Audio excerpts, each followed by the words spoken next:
Welcome to the We're Good podcast, where we are celebrating the everyday brilliance of people working toward a more positive world. If you're looking for the good that's taking place around you, you've come to the right place. What if a trash site could be transformed into something that's good for butterflies, bees, and native plants? Today on the We're Good podcast, we bring you out to the Rappahannock County Landfill. That's right, there's beauty blooming here because of some creative people willing to take a risk. We've prepared several test plots where we've planted different seed mixes, and the goal is to find one that is kind of the Goldilocks just right, that could be used across our site and at other sites. And are you getting close, do you think?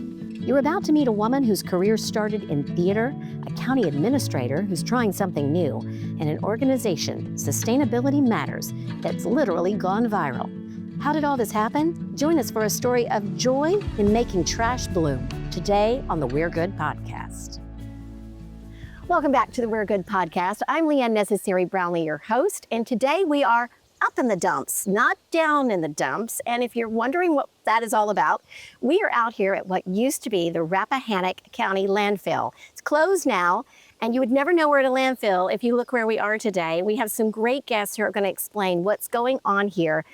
It's a cool partnership between an organization called Sustainability Matters and Rappahannock County. And we are so honored to be joined by Sustainability Matters Executive Director, Andrea McGimsey. Thank you so much for joining us. It's wonderful to be here. And Gary Curry, who is the Rappahannock County Administrator. Thank you. Happy to be here. I love this episode so much already because of the work that you did, Andrea, to make sure this was all happening, that we could come out here and that we could have Gary on to talk about a really cool partnership that's taking place. So tell us about Sustainability Matters and what the project has been here. And by the way, if you aren't watching on YouTube, you need to, because we have butterflies all around us today. I just love this. It is like butterfly season. So tell us about Sustainability Matters and what you've been doing out here. Okay, so we're a small nonprofit that was grown up right here in Virginia. We're out of Woodstock, Virginia in the Valley, and we work across the northern tier of Virginia, and we're just about to do our first project in West Virginia, which is really exciting. And we work on native habitat. So we are trying to support the butterflies and other wildlife with the plants that they need to have a happy life. And we're all about bringing people into that. So our mission is actually to build community through conservation and make sustainability fun, realistic, and inclusive of everyone. So we're all about doing these wonderful projects like we're going to talk about today, and then bringing in the community to learn and participate in all of it. And we love to work with local governments.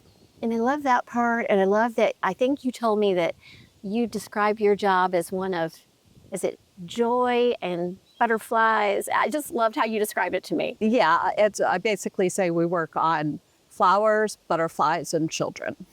I just love that. That's a win-win-win. Win-win-win, very joyful. And this project has been a win-win-win. Can you tell me a little bit, and then we're going to bring Carrie into the conversation about what is going on out here and why we're out here today. Yeah, so this is really our premier Making Trash Bloom site. And our idea is to basically revolutionize landfill management across the country, because basically you've got these closed landfills that are hills of trash with dirt on top of them, and often are covered with invasive grasses, and they can't have trees. So it's a really good place to turn that into native grasses and native wildflowers that are going to give butterflies a better chance of survival. We really, really need more grasslands in Virginia and across the country. Why is that? If people were just listening, why do we need more grasslands? Well, butterflies, pollinators are unfortunately declining steeply. It's actually very alarming. In 20 years, they've declined 22%. There was just a big research study that was put out, and that's extremely alarming. If you care about food, we need our pollinators. So it's important to food security and to really, it's the planet. We need to have our pollinators. And by the way, these native habitats are also good for all kinds of other habitat like birds. Exactly. It brings everything you said, the wildlife and all of that. That's wonderful. And we focused on that with a few organizations about how that is just so important. The native plants are so important, so we'll talk a little bit. But Gary, it's so great that you guys are working together on this because, as Andrea said, These are just, I mean, you have to close these landfills out, right? So just tell us a little bit about that. You're required to do it, Right. but this is something you're not required to do. Well, the state has very prescriptive regulations on how to close landfills, and Andrea, referenced a little bit of soil on the cover. It's a lot more detailed than that, but at the very top of the surface, we have to keep vegetation in place so the soil stays in place. Got it. When you have steep slopes, you need good vegetation to have those roots retained. From a landfill perspective, we don't really care if the plants are native or pollinators. They just need to keep the soil where it's supposed to be. But a group like Sustainability Matters has their main mission to provide grasslands or flowers that are supportive or of it, pollinators or native. And so to the extent that we can accommodate what they want to do and what they want to do works for us, that's where it's a win-win. It is a win-win. It's just such a great idea. And Andrea, you're not just doing this here. You want to give us an idea of how far the scope is? Sure. Well, our very first site was in Shenandoah County, which is where we're headquartered. That was our first one. That's actually still an open landfill. And then we also did Fairfax County, which has 1.1 million people and they produce lots and lots of trash. Yeah. And so there's some really giant landfills there. And we did the I-66 transfer station there. But also on the giant 95 landfill, they've actually decided to let the grass grow to support the grassland birds. So that's been a wonderful relationship. And then now we're just about to do our first landfill in West Virginia in the Eastern Panhandle, which we're super excited about. It's a whole new state. You're just going to spread. That's right. We want to go across America if anyone's interested. Andrea, you're a pollinator.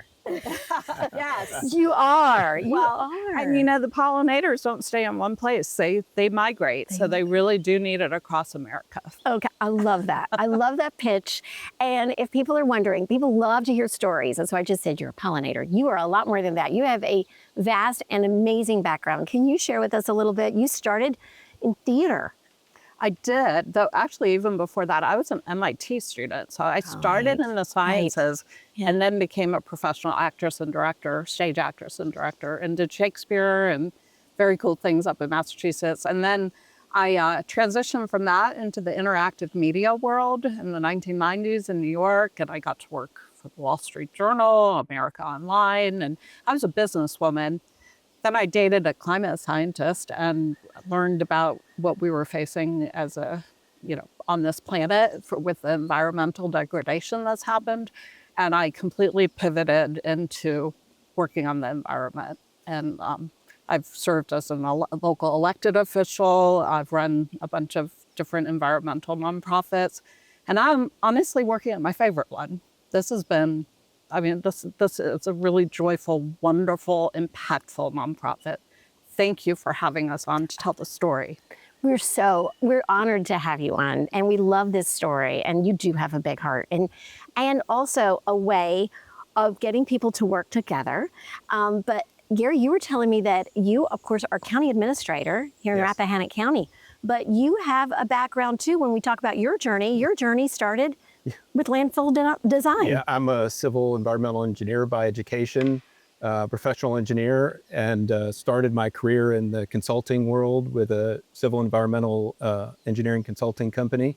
And we had as clients some of the larger jurisdictions in Virginia, where we worked on landfills, like here, usually larger than here, Fairfax, for example, and several other large communities, to include Virginia Beach, where Mount Trashmore Park is. And that was a project that I worked on at Mount Trashmore Park way back in the day in that career. And so having opportunities that Sustainability Matters is interested in was just kind of in my toolbox, if you would say, to try to find a way to have their mission align with our mission.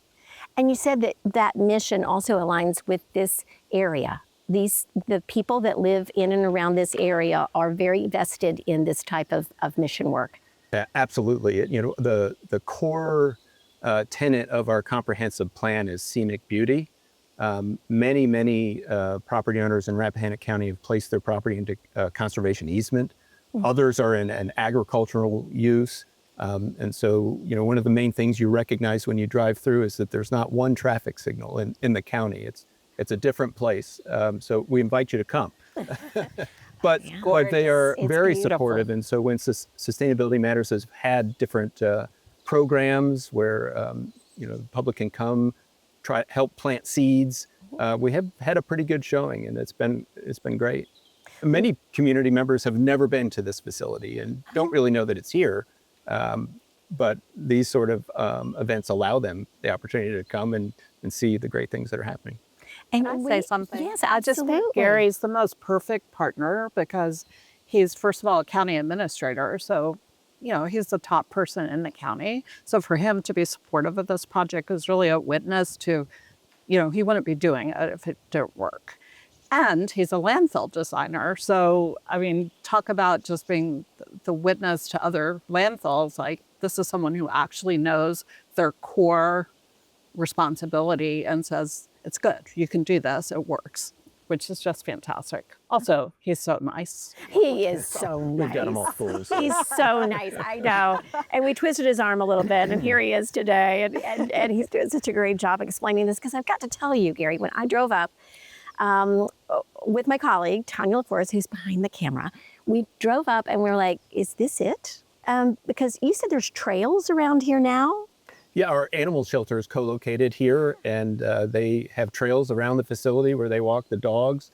It's a tranquil place, much different than it was when it was operating. Sure. But the state requires us to maintain this facility for 30 years after it's closed, at least 30 years after it's closed.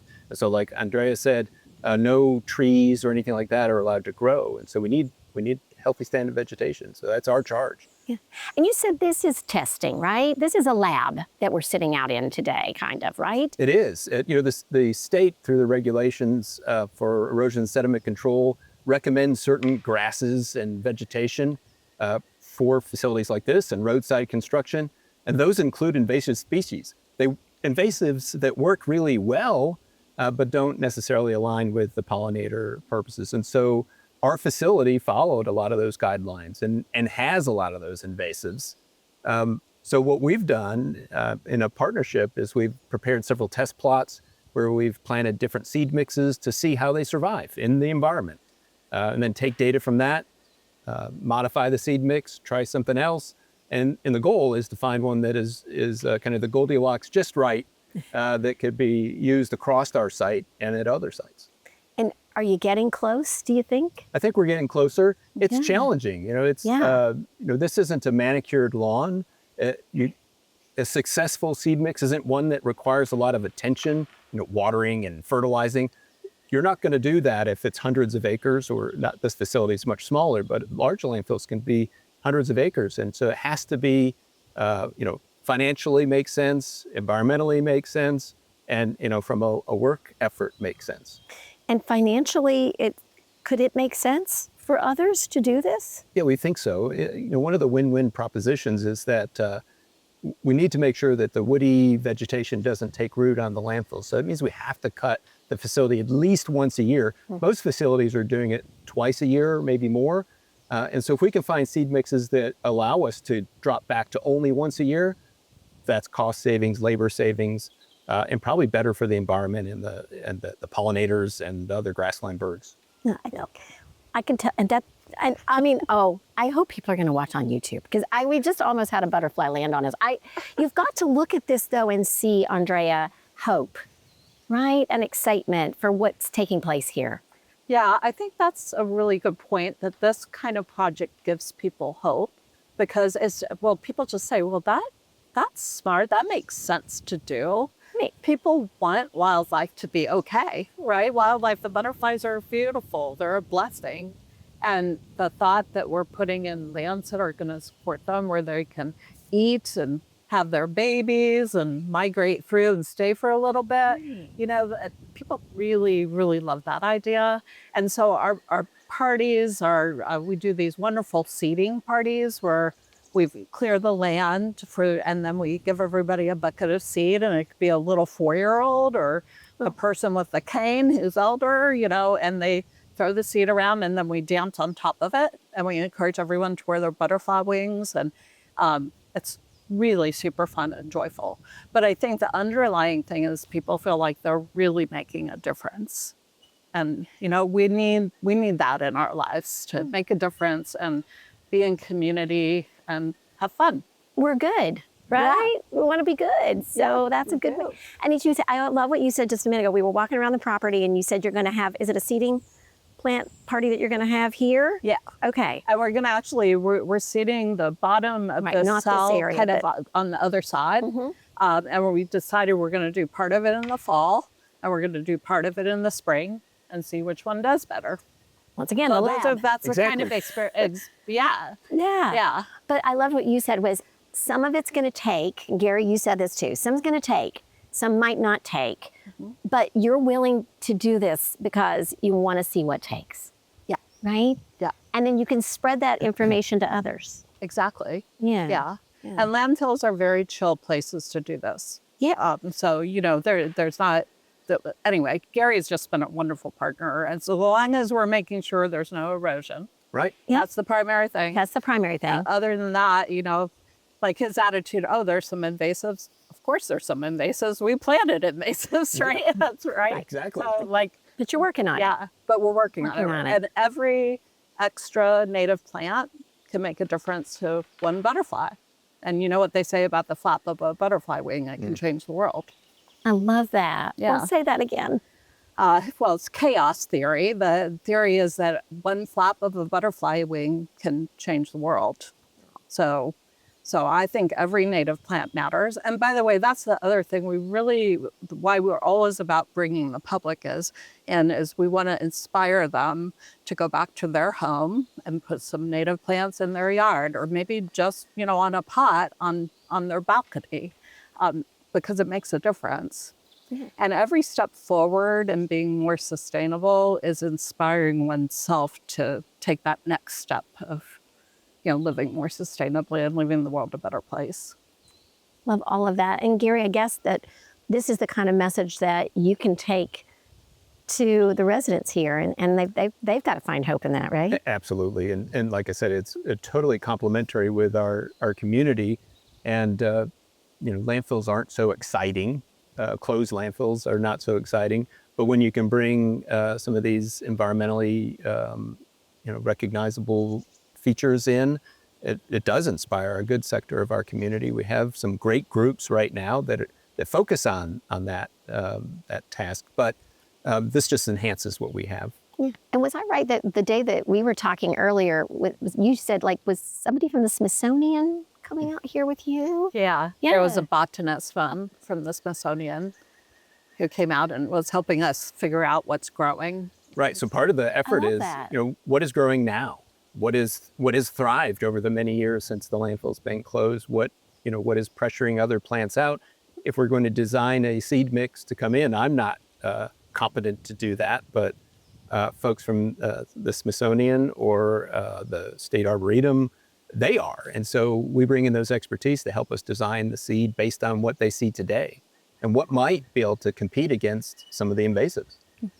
And we were talking about how great Gary is. And you're great. As I said, you're the pollinator, you're the connector. But you've also, I just have to share with our audience, you have had this little kind of a secret sauce going on with going viral. Tell us about that in such a good term, in a good sense, because you have somebody who's working on your campaign. And I love this because it sounds like young people are really interested in what you're doing. Yeah, so tell us about this. This is a great story. So a few years ago, we hired a young Virginian named Kenny, and our organization, like a lot of little nonprofits, had a few hundred followers online, and he was tasked with doing our social media. He has grown in less than 3 years of social media from a few hundred to over 185,000 followers across the platforms. And just this week, we hit 100,000 on Instagram. So he is a phenomenon. He is like a rock star. And I've been on there and I see it. So tell our audience, if they don't know what Kenny does, what does Kenny do? Yeah, so what Kenny does is these daily eco talks. So it's like maybe 10 seconds to 60-second little videos that are online on TikTok and Instagram that teach you a simple way to live your life more sustainably. The one I like to tell about where he changed my life was about single bananas. So apparently that's one of the things in the grocery store that gets thrown out the most. And so instead of buying a big bunch of bananas, consider buying single bananas, and you can, buy just the amount you need at different ripeness. And anyway, he changed my life. Suddenly, I now always buy single bananas. Single bananas. So that's just one little example, but he gives ideas while you're waiting for the water in the shower to, hello, Mr. Butterfly, while you're waiting for the water to get warm, capture that in your bucket and plant and water your plants with it. And guess what? That little video got picked up by Apple for Earth Day this year. Really? Isn't that cool? It's a great idea. I'm always trying to think of things, but it's wonderful when you learn about something like that. Yeah. And it's joyful again, by the way. It's joyful. It's like you watch his videos and it's a little moment of feeling good. And, I could do that. I could make the world a better place. One step at a time. Exactly. One step at a time. Exactly. I love that. That's why he's attracted so many followers.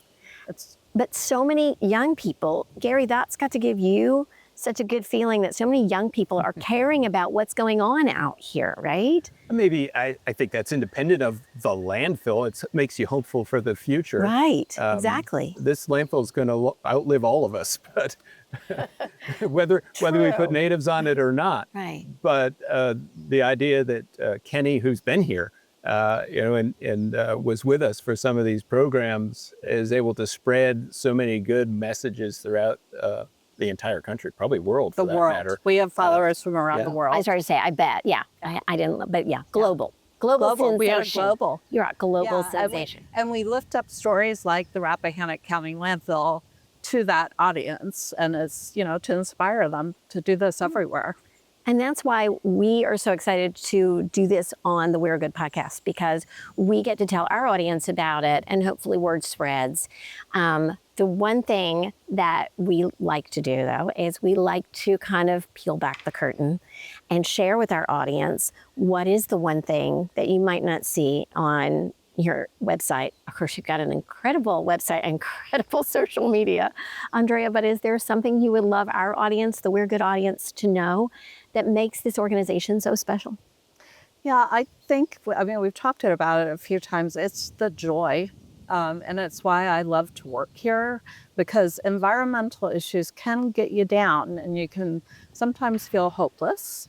And if you come out and do this work, it really is joyful. It is hard to sit out here today with these butterflies flying in your face and not feel happy. Right? It's a great feeling. And you don't necessarily know that from looking at our website, but if you just come on out and get out in nature, because nature gives joy. It's really good for our mental health.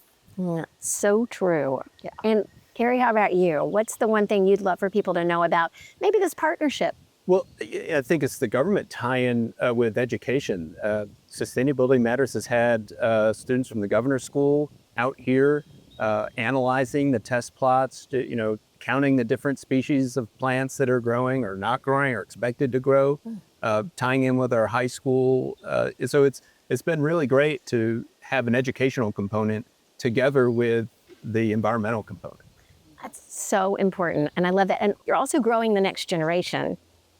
Yes, we are. That's a very important part of the work we do, is working with children. And one of our coolest programs is called Ecologicals.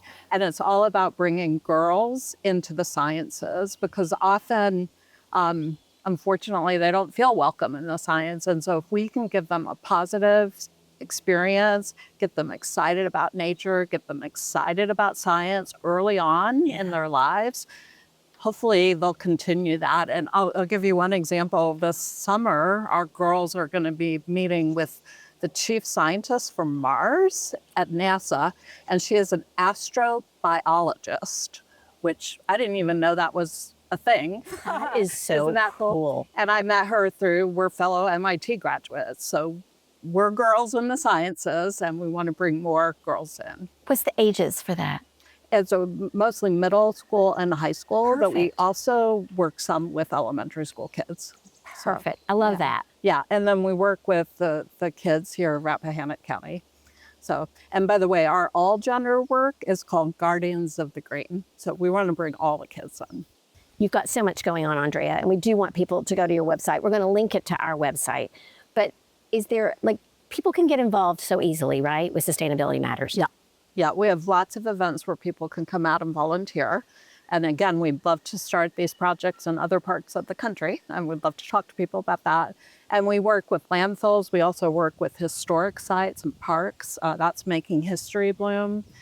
And then all our online work. So yeah, we do all kinds of things. By the way, we also do webinars that people can join from all over the world. Our next one's going to be on composting. That one's going to be fascinating. We're going to have an MIT scientist on, and then also a local compost company here at Virginia. So What don't you do? yeah, that's the one thing about sustainability. Boy, you can do all kinds of things. It's very cool. And there's lots of work to do, and we need everyone doing it. And we invite everybody to join us in our joyful work. I love it. And it's intergenerational. And It's absolutely. and it can go across all kinds of spectrum. And also it can go across, like we said, global. So we hope that, that a lot of people will listen to this and take an advantage. Please go to our website, we'regood.net, because we are going to have their website on it. We want to thank you for bringing us out here today. This has been such a fun on location. Thank you for having us out here. As you said, you feel the joy. Yeah. Yeah, thank you for coming. Butterflies. Butterflies. It's butterfly season. Thank you all so much. And thank you for joining us, because as we like to say, and it's easy to say today, we're good and you're good, and we can all make a difference.